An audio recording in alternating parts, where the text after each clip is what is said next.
আসসালামু আলাইকুম, welcome to my another video. আজকে আমরা কথা বলবো যুদ্ধ বিমানের চাকা নিয়ে, কারণ এই চাকার উপরেই পুরো বিমানটা কিন্তু ভর করে নিচে নামে এবং টেক অফ করে, এবং এই চাকাতেই কিন্তু পুরো বিমানের যে ওয়েট, এক একটা যুদ্ধ বিমানের ওয়েট প্রায় 5 থেকে 10 টনের মতো হয়ে থাকে। এই পুরো ওয়েটটা কিন্তু এই চাকাটাই আসলে বহন করে। এই চাকাটাই আমরা এখন দেখে আসি। ভেতরে যেই বেতে ল্যান্ডিং গিয়ার ঢুকে এটা দেখি, এটা খুবই এই যে ল্যান্ডিং,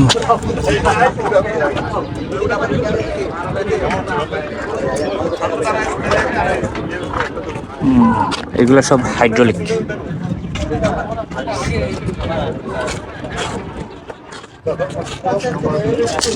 এগুলোর টায়ারটা আমাদের যে নর্মাল গাড়ির টায়ারের পার্থক্য কি? এটা পরিপূর্ণ টিউবলেস এই টায়ারগুলো। আর এগুলো হচ্ছে নরমাল এয়ার কন্ডিশনে স্টোর করি। এয়ার কন্ডিশনে মানে ফ্রিজের ভিতরে স্টোর, মানে ঠান্ডা তাপমাত্রায় এসি রুমে। মানে এটার ভিতরে কোনো টিউবই নাই।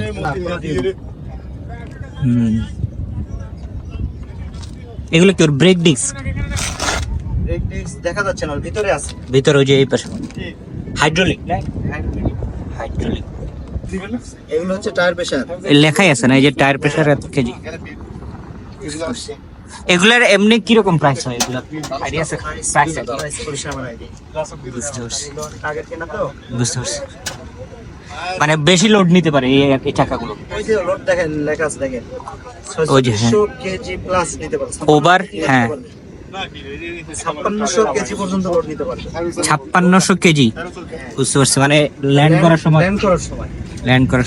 তো আমাদের নর্মাল গাড়ির টায়ার আর বিমানের টায়ারের পার্থক্য হচ্ছে এটার পিএসআই, মানে এটা আরো শক্তিশালী এবং আরো বেশি ওজন ধরে রাখার জন্য তৈরি করা হয়। এটার ভেতরে যে পিএসআই থাকে এটা প্রায় 300 পিএসআই এর উপরে থাকে, আর আমাদের নর্মাল গাড়ির টায়ারের যে পিএসআই সেটা কিন্তু 30 থেকে 40 পিএসআই থাকে।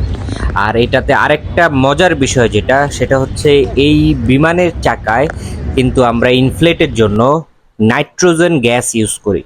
গাড়ির চাকায় যেরকম আমরা জাস্ট বায়ু ইউজ করি, কিন্তু বিমানের চাকায় আমরা নাইট্রোজেন গ্যাস ইউজ করি, কারণ এই চাকাগুলো যখন ল্যান্ডিং করে তখন অনেক বেশি তাপমাত্রা উৎপন্ন হয়ে যায় এবং যাতে আগুন ধরে না যায়। কারণ আমরা জানি যে বাতাসের ভিতরে অক্সিজেন থাকে, কিন্তু নাইট্রোজেন গ্যাসের ভিতরে অক্সিজেন থাকে না এবং সেটা দাহ্য না। সুতরাং এই জন্য কিন্তু আমরা নাইট্রোজেন গ্যাস ইউজ করি। আর আরেকটা হচ্ছে টেম্পারেচারের ব্যাপার। এই চাকাগুলোর যে টেম্পারেচার ল্যান্ডিং এর সময় মাইনাস টেম্পারেচার থেকে একেবারে 200 ডিগ্রি উপরে উঠে যায়।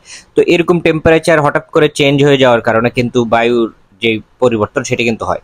তো সেক্ষেত্রে নাইট্রোজেন গ্যাস খুবই উপকারী। এই জন্য বিমানের চাকায় কিন্তু নাইট্রোজেন গ্যাস ইউজ করা হয়। আর এখানে যেই ডিস্কগুলো আছে, রাবারের দুই পাশে যেই রিমগুলো আছে, এটা কিন্তু ডাবল সাইডেড রিম। আমাদের গাড়ির চাকায় কিন্তু ওয়ান রিম, কিন্তু এখানে হচ্ছে দুইটা রিম, মানে টায়ারটার দুই পাশ থেকে রিমগুলো অ্যাসেম্বল করা। আর বিমানের চাকাগুলোতে দেখলে লক্ষ্য করবেন যে এখানে যে থ্রেডগুলো কাটা সেটা কিন্তু সামনের দিকে রাউন্ড ওয়াইজ কাটা। আমাদের গাড়ির চাকার কিরকম থাকে, কাটা কাটা থাকে, যাতে সে রাস্তার ঘর্ষণের ফলে সামনের দিকে আগাতে পারে। কিন্তু বিমানের ক্ষেত্রে যেহেতু আসলে চাকা থেকে আমরা পাওয়ার পাই না, ইঞ্জিনের মাধ্যমে পাওয়ার পাই, সেই জন্য কিন্তু এখানে ওই কাটা কাটা আকারে দেওয়া নাই। এটা কিন্তু রাউন্ড শেপ করে, জাস্ট গতি সামঞ্জস্য বজায় রাখার জন্য কিন্তু এভাবে তৈরি করা। আর সব বিমানের টায়ারের মাঝখানে এরকম রেড মার্কিং দেখা যায়, এটা বেসিক্যালি ক্রিপ আইডেন্টিফিকেশন বলা হয়। এই রেড মার্কিংটা হুইল হাবে থাকে একটা এবং উপরে টায়ারে থাকে একটা। তো দুইটা যখন অ্যাসেম্বল করা হয় একেবারে ম্যাচ করা থাকে।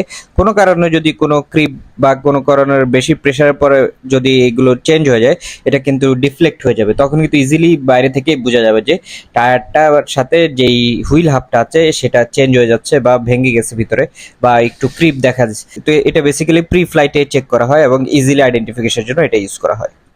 তো এই হচ্ছে আজকের ভিডিও। আশা করি ভিডিওটি ভালো লেগেছে। যদি ভিডিওটি ভালো লাগে অবশ্যই লাইক বাটনে ক্লিক করবেন আর সাবস্ক্রাইব করে রাখবেন নেক্সট ভিডিও দেখার জন্য।